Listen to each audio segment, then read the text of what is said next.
Hi, my name is Brian. Welcome to my channel. Today we are talking about marketing, retail, Jeff Bezos, and your customers, right? So I'm reading this really interesting book called Marketing Rebellion by Mark Schaefer. It's a really good book. I've just started it, but I've read like 2 of his books already, and they're really good.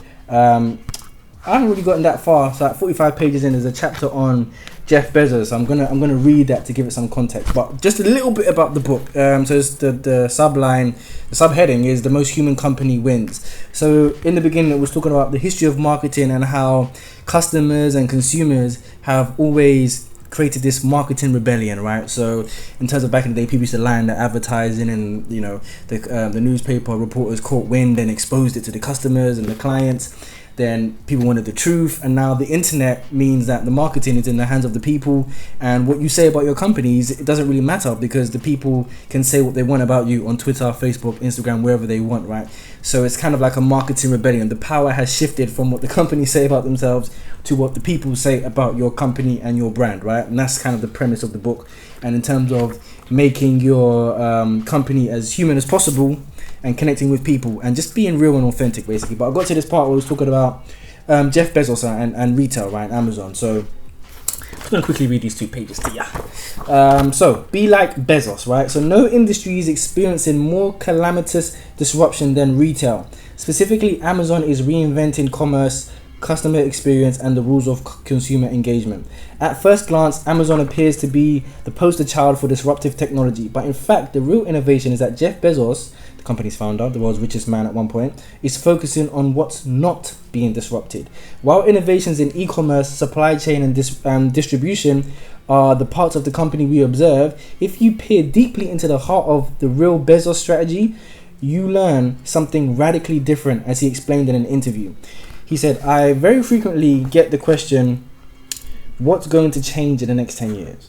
And that's a very interesting question," he said. "I almost never get the question, what's not going to change in the next 10 years? And I submit to you that this second question is more important of the two, because you can build a business strategy around the things that are stable over time." Remember that, right? So he said, in our retail business, we know that customers want low prices, and I know that's going to be true from 10 years from now. They want fast delivery, and they want a vast selection. Remember that as well. So it's impossible to imagine a future where a customer comes up to me and says, "Hey Jeff, I love Amazon, but I wish the prices were a little higher, or I wish the delivery were a little bit more slower." And so we know the energy we put into serving those needs today will be paying off dividends for our customers 10 years from now as well. So he also went on to say, when you have something that you know is true over the long term, you can afford to put a lot of energy into it.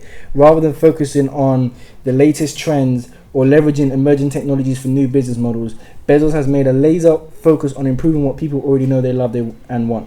Amazon, the most disruptive company, is built on a handful of constant desires, low price, fast delivery, and vast selection, not space age drones or algorithms, even though those do help.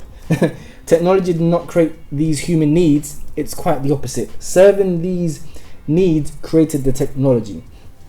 So this seems like an elegant way to approach the world of marketing disruption too. Instead of feeling dizzy over these continuous technology shifts, why not establish a foundation of business success that's built on the things that we know won't change, constant human truths, and then figure out how technology can be made to serve those unwavering needs. Consumers have been rebelling against our lies, secrets, and control for over 100 years because we're not giving them what they want and what they've always wanted. The most automated company isn't going to win. The best technology isn't going to win. The most carefully planned sales funnel isn't going to win. The most human company will win. So, in the previous pages, it was talking about keeping up with all like AR, VR, AI, and all these technologies, algorithms, and all that. And it was essentially saying that, yeah, those are great to help the business, but going on fundamentally, you have to have something that humans actually want. And what do they really want? Nobody cares about algorithms or AI. That just helps them get what they want, right? And I was recently reading another article on HubSpot, and they did a survey of 103,000 businesses to see if they're having this summer slump, right? And we're in summer now, 18 months past COVID, the world has opened. I've been recently talking to a few businesses that I consult with in terms of, and these are product businesses, right? So, and they seem to be having this summer slump, this dip in sales, right? Now, why is that? Many reasons why you could be having a dip in sales. Before I get back to that, I'll tell you another story. So I took my son to gymnastics class over the weekend, and he was the only person there. He was the only kid there. And they usually have about maybe 6-7 kids in the class at one time. So we asked him, where's everybody? He said they've taken all their kids on holiday.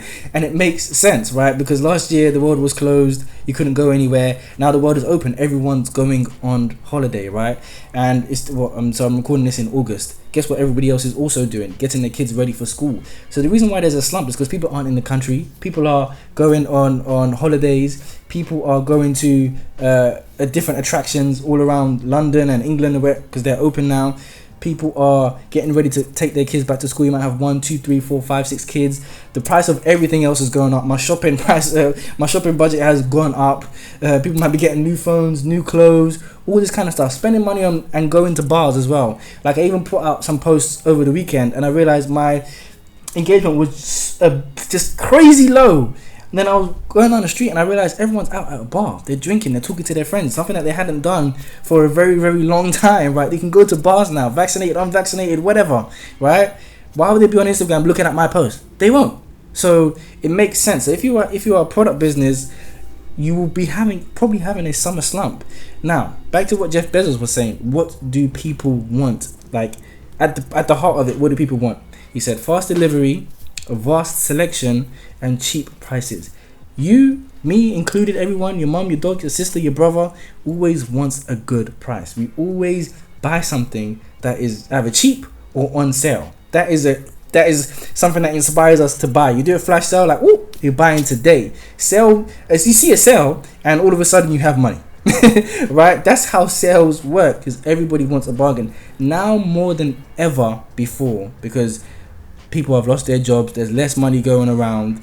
People are looking for jobs. Things have gotten more expensive. Now more than ever before, people want a good price. So if you are running a sales business, and I know there's a lot of small businesses that can't necessarily cut their prices or do sales, where you need to look at your margins, because you should have marked it up in a way where you can do a sale 10%, 15%, 20% off and still make money, right? Obviously, if you're a small business, you can't mass produce things, and therefore you can't necessarily reduce the cost. There's a few other ways you can reduce the cost, packaging or smaller packages, or breaking it down into different versions, different sizes of the products, right? You've seen it. You go to a shop, like I'm fortunate enough to be old enough to see chocolate bars go from 30p to 65p and just be a little bit smaller, right? I've seen it. I bought M&M's pack the other day, and the M&M's was more expensive, but the pack was smaller, right? The packs used to be big. You used to get it for £1.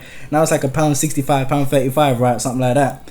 And the pack's small. There's like 10 in there now, right? Just for the big share pack, apparently. Share who? Share of a mouse, maybe. One thing that always works is a sale. Sometimes it's unfortunate if you're a smaller business, you can't compete with these big businesses, but that's how Amazon, Tesco, Walmart, Asda, Poundland, all these businesses have survived by running sales, right? Running sales constantly and saying, hey, look, you can get it at this price. Pretty Little Thing, all these fashion businesses, right? So there's two things you need to do. Understand who your customers are and what they want. If you are serving parents, like some of the businesses I've spoken to, they'll be going on holiday, they'll be going to attractions, they'll be buying school back to school stuff.